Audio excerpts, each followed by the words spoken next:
If you want to do a walkthrough of a fabulous pre-war apartment, say no more. So this is a gigantic apartment at 903 Park Avenue. Every pre-war apartment, regardless of the size, can be broken down into 3 areas: public areas, private areas, and staff quarters. You enter off a private elevator vestibule into a circular foyer, which always reminds me of Charlotte's apartment in Sex and the City. And here you actually do have a very large half bathroom.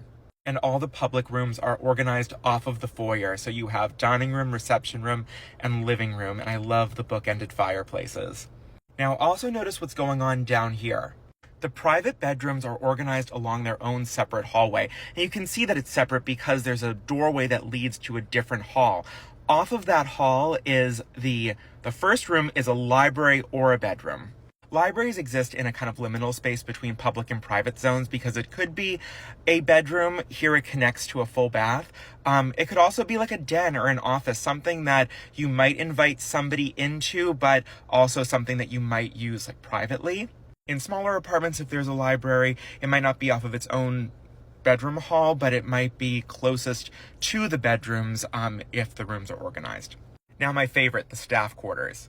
Staff quarters are always in the back of the apartment, so you get the worst views, the worst light, and if there's ever like a awkward portion of the building that needs to conform with the building plot size, it's always they give that portion of the building to the staff quarters.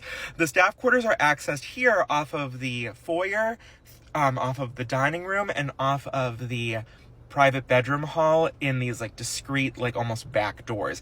In smaller apartments, the staff quarters is always accessed via the dining room. I love here, I mean, this is incredibly grand. You have 6 staff rooms. That's a lot for this sort of apartment. And here you have 4 bedrooms that share a bathroom. Notice how the bedrooms all have their own private sinks and the bathroom does not have a sink. And then these 2 bedrooms share a bathroom. Here you may not be able to see, it says valet's room. So these 2 bedrooms were likely for male members of staff and this is for female members of staff. The laundry and the staff dining room separate these 2 groups of bedrooms. So there's, even in this small portion of the apartment, there's further division. But truly, from a classic 6, I mean, the smallest is probably an Edwardian 5, up to, I mean, this is, I don't even know how many rooms this is, but all of the pre-war apartments will be some version of this organizational format.